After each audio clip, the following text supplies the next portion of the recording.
El presidente Xi Jinping ha comenzado a reorganizar el ejército después de la Gran Purga. Ha ascendido y nombrado a 2 generales de más alto rango en el ejército chino. Hoy vamos a ver este tema en detalle, así que vamos a verlo de inmediato, aunque ya lo habíamos tratado en un video anterior. El año pasado hubo una gran purga en el ejército chino.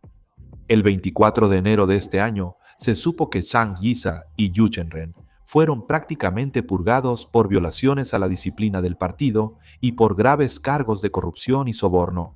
Actualmente, dentro del ejército chino se está llevando a cabo una gran purga. Además, He Wei, quien era considerado el tercero en la jerarquía militar, así como Mao y el ex jefe del Departamento de Trabajo Político de la Comisión Militar Central, también fueron expulsados del partido y del ejército por violaciones graves a la disciplina del partido y por estar involucrados en delitos graves relacionados con sus funciones, lo cual también fue anunciado oficialmente. En particular, desde que comenzó en serio la purga anticorrupción en la Fuerza de Cohetes, en 2023, los oficiales de alto rango del ejército chino han estado cayendo uno tras otro. En 2022, en la Fuerza de Cohetes, en la que el presidente Xi Jinping había invertido estratégicamente, salieron a la luz filtraciones internas de información confidencial y graves problemas de corrupción, y después de eso, los responsables relacionados se convirtieron sucesivamente en objetivo de purgas. La Fuerza de Cohetes es una organización clave que opera las fuerzas nucleares y de misiles de largo alcance de China, por lo que las sospechas de corrupción y filtración de información confidencial que ocurrieron allí causaron un gran impacto incluso en el liderazgo chino. Desde la perspectiva de Xi Jinping, que estaba impulsando la modernización militar, fue un problema que surgió en la organización en la que más debía confiar, y después de eso, el alcance de las purgas se expandió rápidamente de la Fuerza de Cohetes a todo el ejército. En el proceso, incluso Li Shangfu, el exministro de Defensa, encargado de supervisar la introducción de armas avanzadas, fue purgado en 2024, lo que también causó conmoción. Según fuentes cercanas, desde que Xi Jinping asumió el poder en 2012, se estima que más de 110 generales del ejército chino han sido purgados. Si solo los oficiales de alto rango suman esta cantidad, es muy probable que el número total de purgados, incluyendo oficiales de rango medio y bajo, haya llegado a varios cientos. Esto no es una broma, ya que solo el número de generales de 4 estrellas destituidos desde que Xi Jinping asumió el poder asciende a 37 personas. Estamos hablando del rango más alto, y aún así, 37 personas han sido purgadas. De ellas, 29 personas fueron purgadas después de octubre de 2022. Según un informe reciente del Wall Street Journal, en los últimos 2 años, más de 50 altos oficiales militares y ejecutivos de empresas de defensa han sido purgados. Se dice que esta escala de purgas no se había visto desde la época de Mao Zedong.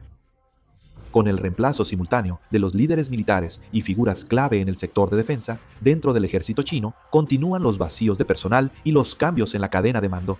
Debido a las purgas del presidente Xi Jinping, el control militar se está concentrando aún más en sus manos. Si observamos el Comité Militar Central del partido, que es el máximo órgano de liderazgo militar en China, los cambios son aún más evidentes. Originalmente, el Comité Militar Central estaba compuesto por 7 miembros y es la organización responsable de tomar las principales decisiones militares. Sin embargo, debido a las purgas consecutivas, actualmente solo quedan 2 personas, el presidente Xi Jinping y el vicepresidente Zhang Zemin. Los demás puestos han quedado vacantes o las personas que los ocupaban han sido destituidas, por lo que la estructura normal prácticamente se ha desmoronado. Esto significa que el alto mando militar chino está entrando en una fase de gran reorganización. Sin embargo, recientemente, el presidente Xi Jinping ha estado mostrando señales de reorganizar nuevamente al ejército. Sería bueno observar a Zhang Xuguang y Wang Gang, ambos ascendidos al rango de general de 4 estrellas. El general Zhang Xuguang nació en 1964 y es miembro del Comité Central del 20º Congreso del partido. Es una persona cercana al vicepresidente Zhang Zemin. Ha trabajado durante mucho tiempo en el sistema de inspección disciplinaria militar. El actual vicepresidente Zhang Zemin hace 10 años tenía un patrón de nombramiento similar, y en el caso del comandante Wang Gang, él es un expiloto de élite, proviene de la Fuerza Aérea. Actualmente, los puestos de comandante del ejército, la marina, la Fuerza Aérea y la Fuerza de Cohetes del ejército chino están todos vacantes, pero el primer nombramiento fue en la Fuerza Aérea. Esto muestra que China está tratando de fortalecer su Fuerza Aérea en este momento. Con este ascenso reciente, el número de generales de 4 estrellas aumentó de 4 a 6, y de ellos, 3 provienen de la Fuerza Aérea. Yang Yibin, Han Seong-yeon, Ayoke Wang Gang, estos 3 son de la Fuerza Aérea. Zhang Zhenmin es de la Fuerza de Cohetes, Dong Jin es de la Marina y Yang Suwan es del Ejército. Actualmente, el presidente Xi Jinping está eliminando continuamente a las fuerzas que podrían amenazar su poder. De inmediato, el Wall Street Journal informó que el presidente Xi Jinping ha purgado a un gran número de altos funcionarios del partido y del ejército, y que la magnitud de esta purga es la más grande desde 1976. Especialmente después de su tercer mandato. En 2022, la velocidad de las purgas se ha acelerado aún más. En tan solo 6 meses, 3 miembros en funciones del Politburó, el máximo órgano de toma de decisiones del Partido Comunista Chino, han caído uno tras otro. El ministro de Defensa, el ministro de Relaciones Exteriores, el ministro de Agricultura y Asuntos Rurales, así como comandantes militares, líderes locales, altos funcionarios de supervisión financiera y ejecutivos de empresas estatales, también han sido incluidos en la lista de purgas. Se considera que esta purga no solo se limita al ejército, sino que se ha ampliado al partido, al gobierno y a las empresas estatales, por lo que también se considera que se trata de un esfuerzo por reorganizar la base de poder. El control dentro del partido también se está fortaleciendo cada vez más. El año pasado, el Partido Comunista Chino disciplinó a alrededor de 1 millón de miembros del partido, lo cual es una cifra récord anual.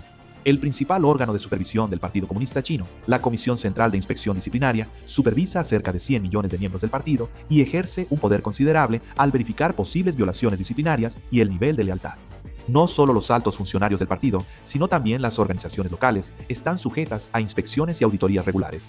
Se dice que dentro del partido ha aumentado el ambiente de vigilancia y denuncias entre los propios miembros.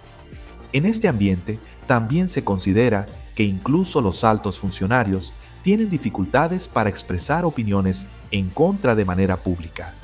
La idolatría hacia el presidente Xi Jinping también es mayor que antes. Se ha fortalecido mucho más. En la reforma constitucional de 2018, el pensamiento de Xi Jinping sobre el socialismo con características chinas para una nueva era se incluyó en la constitución china. De hecho, desde Mao Zedong no había habido un caso en el que el pensamiento con el nombre del máximo líder se incluyera en la constitución. Los nuevos miembros del Partido Comunista deben recibir educación sobre el pensamiento de Xi Jinping, incluso antes de unirse al partido, y después de ingresar, también deben participar regularmente en estudios y capacitaciones relacionadas. Propaganda Scope, que analiza los medios estatales chinos, informó recientemente que ha aumentado significativamente el uso de la expresión que llama a Xi Jinping el líder del pueblo en los medios estatales. Wu Gegang, investigador principal del Instituto de Políticas de la Sociedad de Asia de Estados Unidos, señaló que tanto Stalin, Mao Zedong como Xi Jinping tienen en común que toman decisiones muy frías en el proceso de consolidar su poder y que no dudan en implementar una fuerte purga y control con fines políticos. En ese contexto, el presidente Xi Jinping sigue mostrando su ambición de unificar Taiwán. El presidente Xi Jinping ha reiterado su determinación de unificar Taiwán en discursos públicos.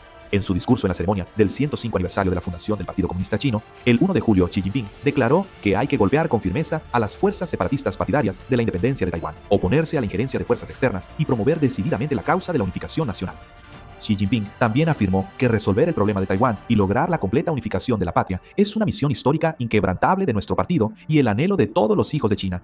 Además, enfatizó el principio de una sola China, subrayando que China continental, Taiwán, Hong Kong y Macao son partes inseparables. Así es. Sobre estos movimientos del presidente Xian Peng, el experto en diplomacia, el profesor Hale Behrens, de la Universidad Johns Hopkins, dijo que se avecina una crisis en Taiwán, que el presidente Xian Peng podría no retroceder y que están ocurriendo cosas inquietantes en el Pacífico, mientras que Estados Unidos no está en absoluto preparado. No estaba preparado, y también lo señaló. Por eso, el profesor Hale Behrens, de la Universidad Johns Hopkins, explicó que a principios de este mes, la Guardia Costera China se acercó a 3 barcos en aguas internacionales cerca del este de Taiwán y les exigió que revelaran su origen y destino. China ha estado reclamando el derecho a monitorear el tráfico marítimo cerca de Taiwán y ha insistido en ese derecho. En el futuro 1. También señaló que esto podría ser una señal de una crisis que podría ocurrir en 1 o 2 años. Por eso, incluso en la región oriental de Taiwán, China está enviando fuerzas y llevando a cabo actividades de aplicación de la ley. Antes, normalmente, solo operaban en el estrecho de Taiwán o en el mar de China Meridional. Pero el mayor problema es que han ampliado su alcance hasta la región oriental de Taiwán y están llevando a cabo actividades de aplicación de la ley allí. El portavoz de la Guardia Costera, Zhang Luo, dijo que el propósito de estas actividades es mantener el orden de la navegación y proteger los derechos e intereses legítimos de los pescadores chinos, incluidos los compatriotas taiwaneses. Además, la Guardia Costera de China declaró que continuará reforzando las patrullas de aplicación de la ley en las aguas bajo su jurisdicción y defenderá firmemente el territorio nacional, la soberanía territorial y los derechos e intereses marítimos. Sin embargo, desde la perspectiva de Taiwán, esto se percibe como algo sumamente amenazante. El gobierno de Taiwán ha declarado que tomará todas las medidas necesarias para expulsar por la fuerza a los barcos chinos que realicen actos de acoso en sus aguas territoriales, mostrando así una postura firme. Sin embargo, China no muestra señales de detenerse aquí. Recientemente, junto con la reorganización interna de sus fuerzas armadas, también ha estado aumentando la presión marítima sobre Taiwán. De inmediato, Wu Yaoxi, secretario general del Consejo de Seguridad Nacional de Taiwán, reveló en su red social, X, la situación actual del despliegue marítimo de las Fuerzas Armadas chinas, informando que el número de buques de la Armada y la Guardia Costera China operando en la primera cadena de islas supera los 110, alcanzando así el nivel más alto de la historia. Al observar los datos publicados, se puede ver que los buques chinos están desplegados ampliamente en torno al Mar Amarillo, el Mar de China Oriental y el Mar de China Meridional. En particular, se confirma que las fuerzas están concentradas en las aguas alrededor de Taiwán y en la zona marítima que va desde Kyushu en Japón, pasando por Okinawa hasta Filipinas.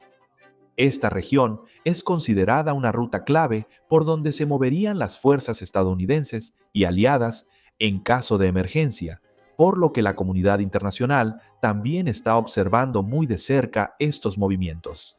Recientemente, China no solo ha desplegado su marina, sino también la Guardia Costera, llevando a cabo lo que llaman patrullas de aplicación de la ley en las aguas orientales de Taiwán. Se han reportado casos en los que intentan contactar por radio a embarcaciones civiles que van y vienen de Taiwán o verifican sus rutas y destinos, y China afirma que estas son actividades normales de aplicación de la ley. Por otro lado, el gobierno de Taiwán insiste en que China no tiene ninguna jurisdicción sobre esas aguas y protesta enérgicamente, calificando estas acciones como una violación del derecho internacional. Estados Unidos, Reino Unido, Francia, Alemania y otros también han expresado su preocupación, diciendo que estos movimientos podrían dañar la estabilidad regional. Los expertos también están prestando mucha atención a este movimiento. El profesor Yeya Oihan de la Universidad de St. Thomas, en Estados Unidos, analizó que es muy probable que China tenga como objetivo poner a prueba la voluntad de Estados Unidos de defender la primera cadena de islas. Esto significa que tienen la intención de verificar continuamente en qué momento y con qué fuerzas intervienen los militares estadounidenses, cuál es la velocidad de respuesta y de qué manera cooperan con sus aliados. Al mismo tiempo, también se está analizando que China tiene como objetivo enviar una señal a países vecinos, como Japón, Taiwán y Filipinas, de que puede expandir su capacidad de control marítimo en cualquier momento. Cuanto más se repitan estos movimientos, es más probable que aumenten las tensiones militares, tanto en el estrecho de Taiwán como en toda la región del Pacífico Occidental.